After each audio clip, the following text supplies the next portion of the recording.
Okay, everybody, this is my video for Mental Health Awareness Day, which is today, and it's through the Geeks and Beauties group, just to put out there, basically, that everybody's not alone when it comes to mental health, but, I just basically am answering some questions about mental health. I do have mental health issues that I choose to just take care of on my own. And I do have family members that have mental health issues that I've had to help them deal with it or, help them seek care or anything like that. But here's a list of questions that I want to answer for some people that maybe feel alone or like they're like the only person that has problems. But so the first question is, what is your mental health issue? Well, from age 10 to 18, I was diagnosed with manic depressive bipolar disorder, and honestly, I don't think I was diagnosed properly, being that the clinic that I went to wasn't very, I don't know how to put it, but like, they didn't really listen very well, and from age 10 to 18, I was on a whole bunch of different types of medications, and at age 18, I decided I wasn't going to take any more medication. I was just going to stop it all because I honestly thought I was an adult and knew everything, which I really didn't. I still had a lot of issues when I was off my medication, and I was fine for a long time. In 2013, I had this really bad mental breakdown like 1 week after my wedding, and I got taken to the hospital, and because I didn't have health insurance, they really didn't keep me there that long. They kept me there for maybe a couple hours and then sent me home and told me I needed to get care in my local area. And I got the help I needed, and then they re-diagnosed me with schizoaffective disorder, which is basically you hear voices and you're depressed.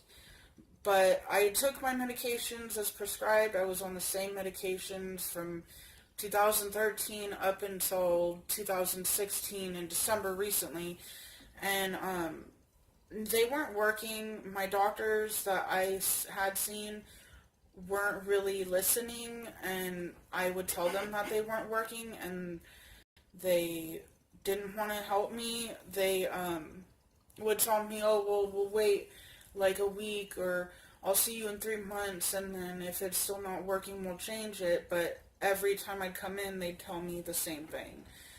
I moved to Idaho in December of 2016, and in Idaho, their rules and stuff about getting help, like state insurance, is a lot stricter than California. I got denied for health insurance because I wasn't a parent or guardian of a child under the age of 18, and I wasn't currently pregnant, which kind of irritated me because here in California, they make it that you have to have insurance. Like, it's like basically the law, and everybody can get approved for Medi-Cal regardless unless they make too much money. And at that time, if you're making enough money, you should probably be paying for your insurance through work. But anyways, I've been off my medication since December of last year, and I've been okay. I mean, I've had problems here and there, but I've dealt with it and gotten through it. Currently, the next question is, are you taking any medication now, or are you doing therapy? Currently, I'm not seeking any medication or therapy because I'm fine without my medication, and I honestly don't have the time or patience to start over again. And the town that I live in is really small, and there's only two clinics up here, mental health clinics. There's technically three, but the two up here that actually have psychiatric care, uh, one of them I can't go to because it's a like brief of confidentiality because my mother-in-law owns it, and the other one they just won't see me, which is kind of like bad practice or whatever, but there's nothing I can really do about it. So I just don't. The next question is, what therapy and medication have you tried and what has worked for you? Honestly, none of the medications have ever worked that I can remember. They've only just made me tired or loss of appetite or given me a migraine. That's about it. Like, none of the medications have ever worked, even when I told the doctors they weren't working. So I just take vitamins, like a multivitamin, a probiotic, and sometimes fish oil, but I don't like the smell of it. Um, and then I just try to eat healthy as much as I can because being on a low income budget, eating healthy is kind of not like the cheapest option. And then I try to stay busy. Therapy, uh, honestly, the only form of therapy that I've tried that has stuck through all the years is art therapy, and it works really well for me, and that's why I've kept doing it for so long, because I know that it works. And also deep breathing exercises sometimes help. It just depends on where I'm at the time. Um, but art therapy is really good. I draw a lot when I'm upset, or even sometimes I'll draw when I'm fine, but most of the time when I'm drawing, either I got too much on my mind, or I'm upset or depressed or something, and it helps me like get it out of my head. Um, how long have you had problems? Since age 10, so about 17 years. Even though I have it under control, I still have problems and days that aren't as good as other days. Describe your mental health issue in 5 words. Honestly, it does not define who I am. The next question is, do your friends and family know? Yes and no. Some know and choose to ignore it, and some don't know, and honestly, they shouldn't know because they wouldn't listen anyways. Um, because a lot of my family, it depends on who it is, like, but most of my family members don't think that it's a possibility that I could have a mental illness or something because of the fact that they don't have it or their grandparents didn't have it or whatever. Um, but I choose, pick and choose who I tell because I just don't want them to tell me that I'm fine or whatever because I know myself better than they do. Does it affect work and daily living? Yes, it affects daily living because I'm less motivated 90% of the time to do anything. Um, when it comes down to like the simplest thing like brushing my hair, sometimes I just don't want to do it. I don't want to do anything. And when it comes to work, it is really difficult because it's hard for me to keep a job, especially if I get overwhelmed or if I feel like someone's talking about me or if I do something wrong, and even if I address it, like, hey, I didn't do this or I did this wrong and I think I did this wrong. Can you make sure that I did it right? I need more reassurance than most people do. So it is difficult for me to keep a job once I have it because I guess people just get annoyed and I honestly feel uncomfortable about it, so I just quit. But um, yeah, it does affect work and daily living. Um, but I get through it every day. It does affect it. Next question is, what do you do in a crisis? There's multiple things that I do.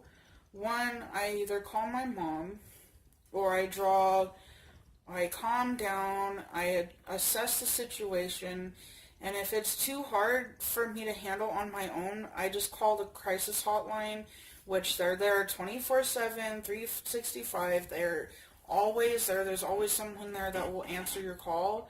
And their phone number is 1-800-273-8255. And they're really nice and they're good listeners and they give really good advice.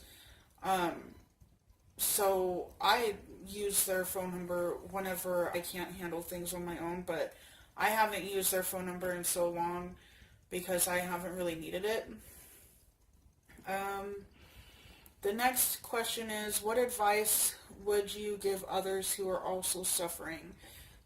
One, don't let it define who you are, because just because you have a mental illness like depression or a manic depressive disorder or schizophrenia or anxiety or PTSD, either if it's like battle related PTSD or trauma related, don't let that define who you are. Like, you're still a good person, regardless.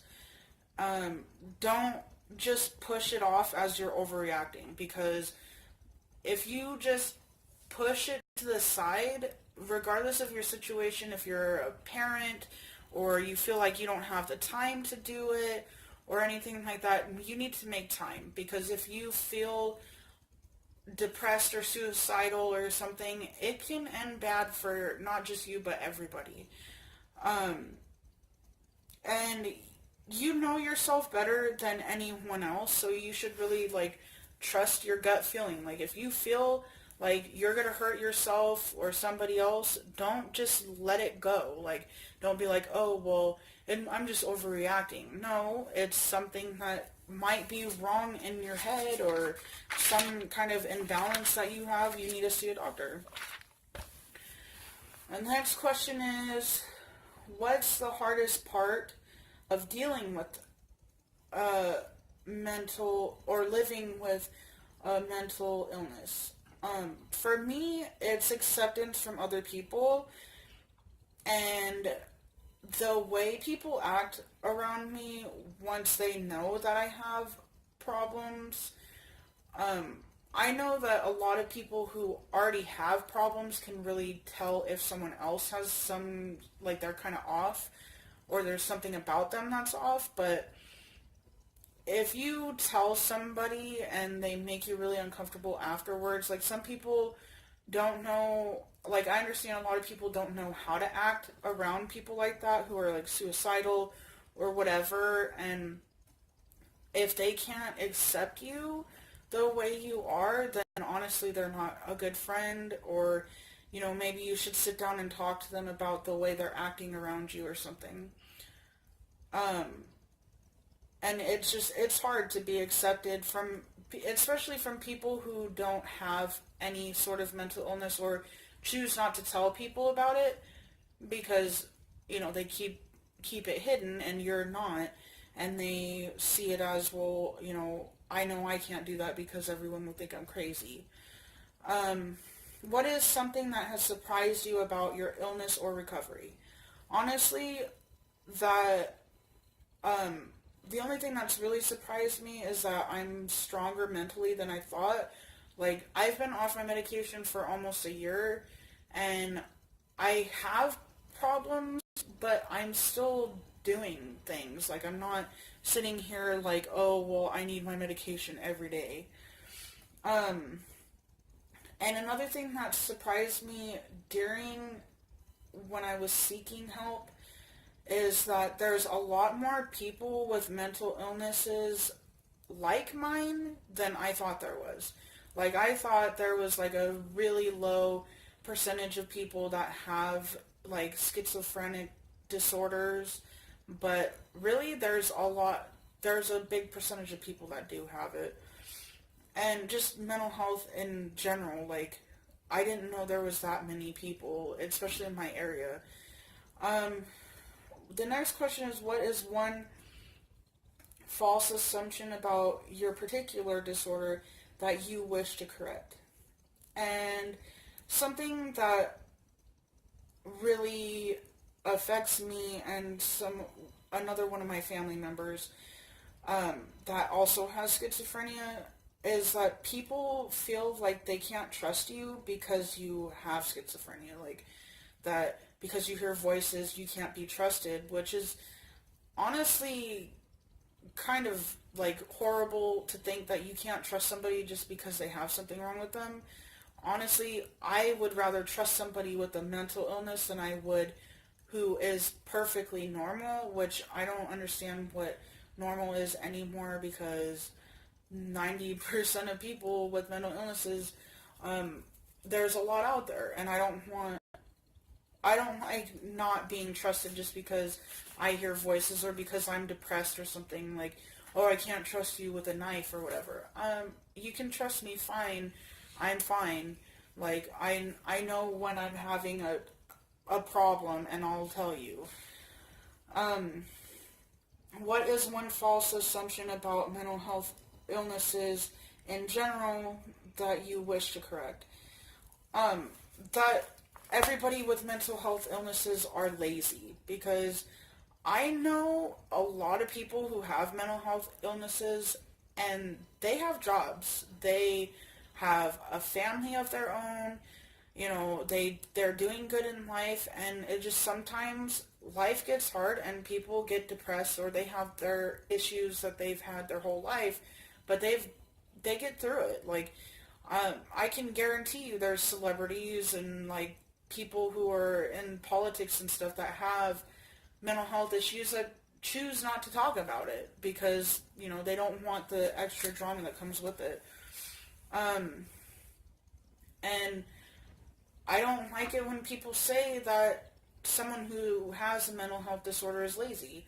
Like, some people who are depressed choose to sleep a lot when they're depressed, but that's what they do. Like, that's how they cope, and they shut off for a little bit, and then they're fine afterwards.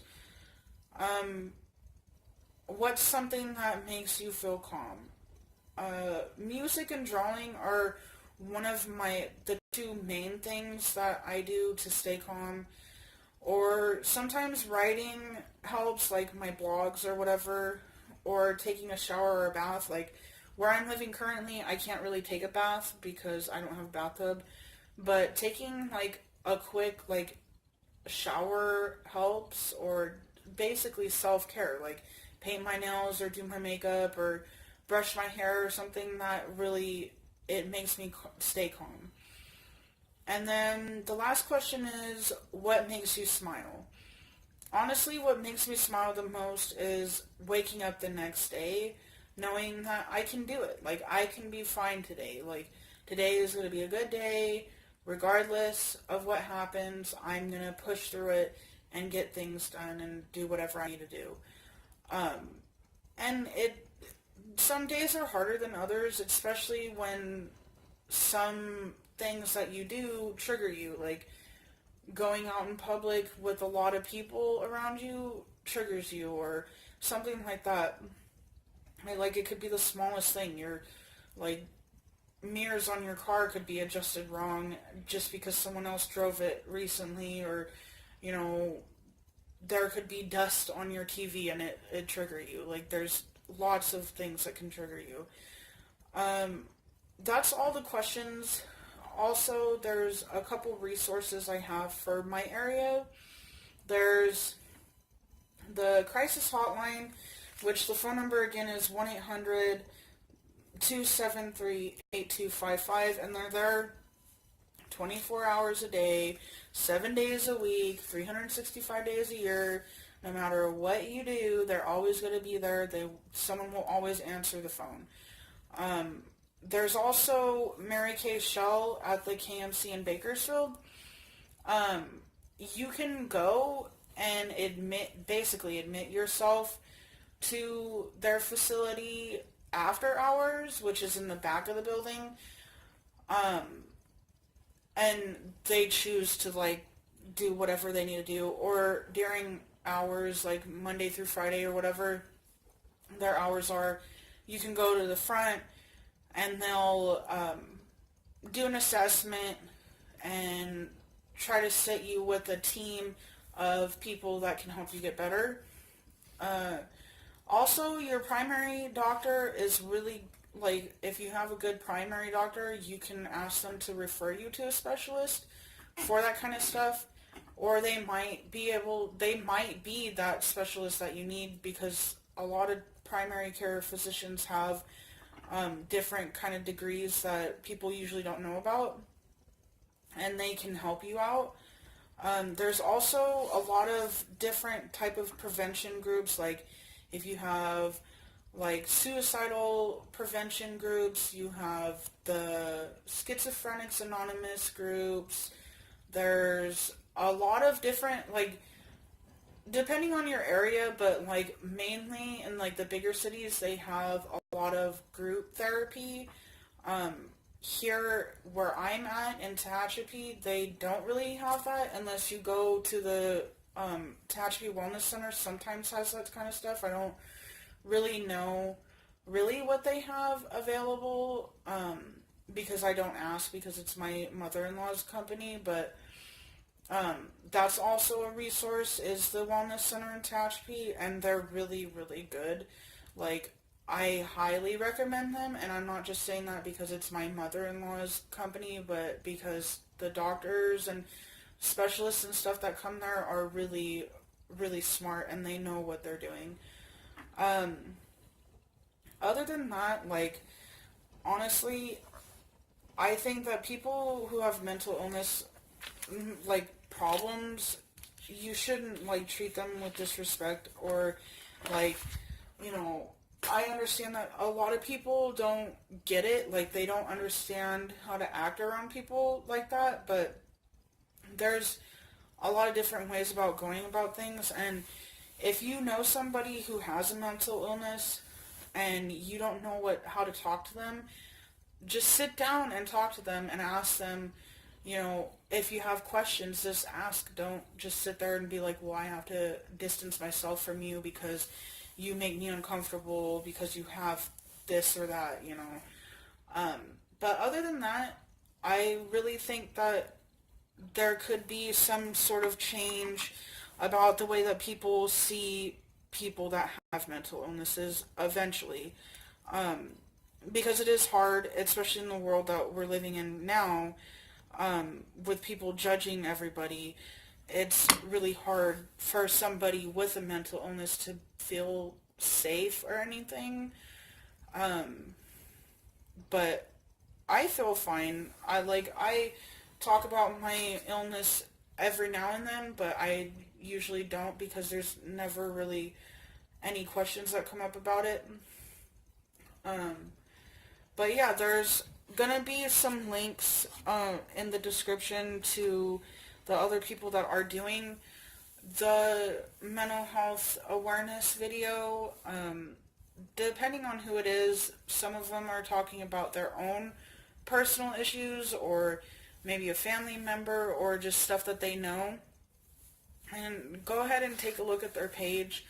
A lot of the people that are doing this are really nice, and they understand a lot more. Like, the group that I'm part of, the Geeks and Beauty groups, they're amazing. Like, there's people in there that I can talk to that understand what I'm going through, or they don't judge me by, like, the things that I do or things that I've done. So, yeah, just take a look at the description. If I find any other links or anything to resources, I'll put those down there too. I'll put the phone number for the crisis hotline down there. So don't forget to like and subscribe, and have a good day.